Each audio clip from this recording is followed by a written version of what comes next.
would like to introduce you to our guest speaker tonight, and you're going to be totally blessed because he has an awesome story to tell. And the name of Tony Orta's presentation is Change, but what kind of change? And just to tell you something about Tony Orta, he is a resident of Pickens County for the last 10 years. He moved here after retirement from his international corporate career. He was born in Cuba. He migrated to the USA at the age of 16, which this is the story that he'll share, so I don't want to give any of that away.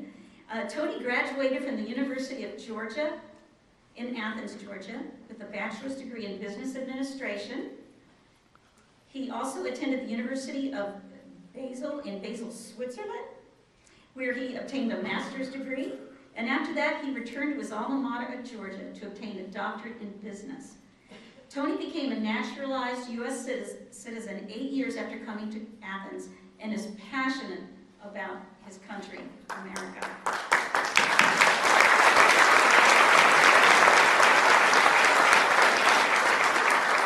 Tony's corporate business career started at Exxon, followed by Meade Corporation, then became executive vice president of Riverwood International, and finally president of Chesapeake Displays in Richmond, Virginia. When Tony retired to Jasper, he started a small corporation here called Landlord Services of North Georgia, where he manages real estate, residential, and commercial properties for his clients. Tony wants to share his question, which is change, but what kind of change?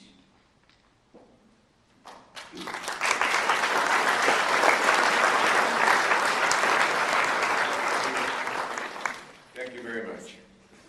And good evening, I'm Tony Orta. And it is an honor and a privilege to speak to this great-looking crowd tonight, to my fellow citizens. And I have a tendency to be a little speechless in front of you, but I'm going to try to overcome.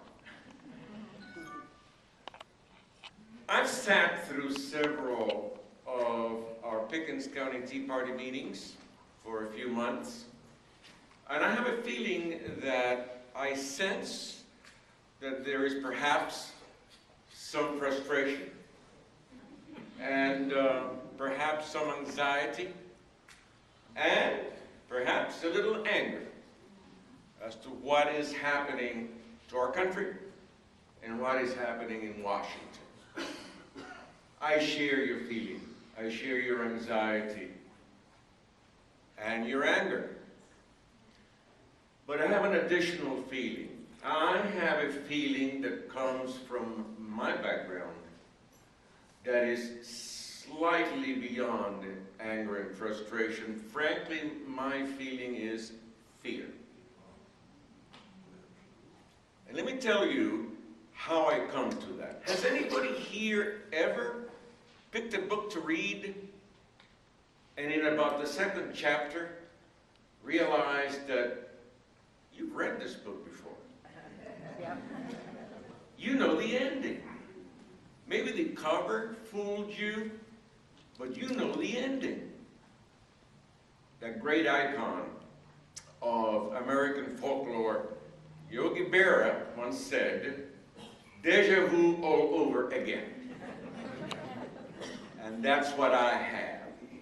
I have deja vu all over again. So, I want to share a story with you. I want to share a little story with you.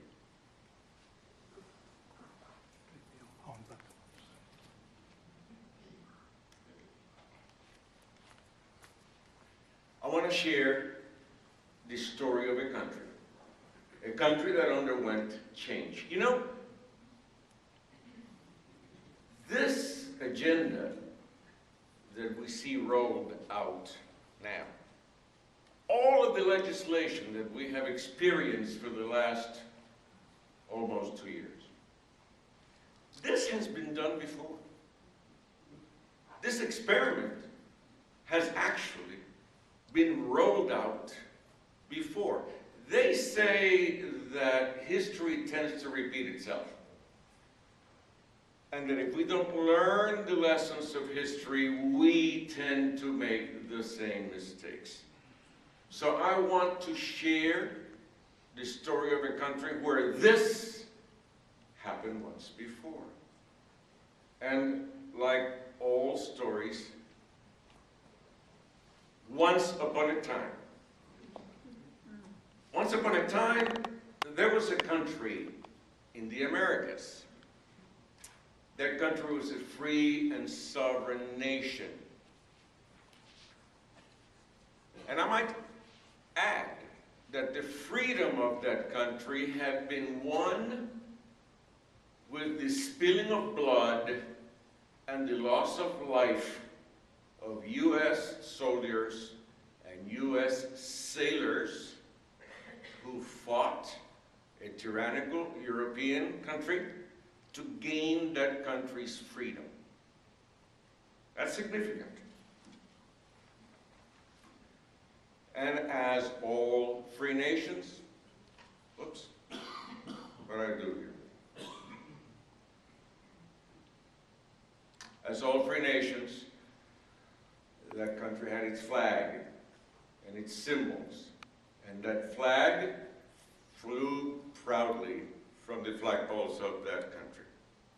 Now, at this point in time, you have to be asking yourself, but what kind of country is this guy talking about? And what kind of backwards banana republic is this fellow talking to us about? Is this the story of a place like Haiti, where we see those horrible pictures after the earthquake and that teeth-shattering poverty? What kind of a shape was this country in? Well, let's take a look at a few statistics. If we measure per capita income, that is to say the wealth of the country divided by the citizens, common statistic, this country had a higher per capita income than Japan, than Austria, than Italy, and certainly higher than all of the other Latin American countries. This was a relatively wealthy country. What about public health? What about the welfare of the citizens? Well, if you measure medical professionals per 100,000 people, the medical professionals, doctors and dentists, were 128 per 100,000. And by the way, that was higher than the United Kingdom, higher than Holland, higher than Finland.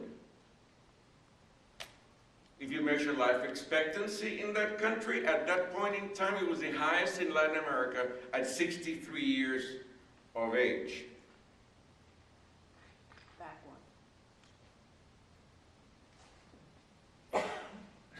If we wish to measure infant mortality in that country's infant mortality was the 13th lowest in the entire world. And just to take a look at quality of life, perhaps, number of TV sets per 1,000 people at 45, it was the fifth highest in the entire world. So we are not talking about an extremely poor country, and we're not talking about a country where the people suffered enormously for lack of sanitary conditions and medical. But yet, of course, there were rich people, and yes, there were poor people. Healthcare, no question, was better in the big cities than it was in the remote rural areas. And of course, yes, schools were better in the urban areas than it was in the far distant rural areas. Now stop for a moment and think with me, what country, what developed country, whether it's ours or whether it's all of Europe, is there that we couldn't say these things about? Doesn't exist.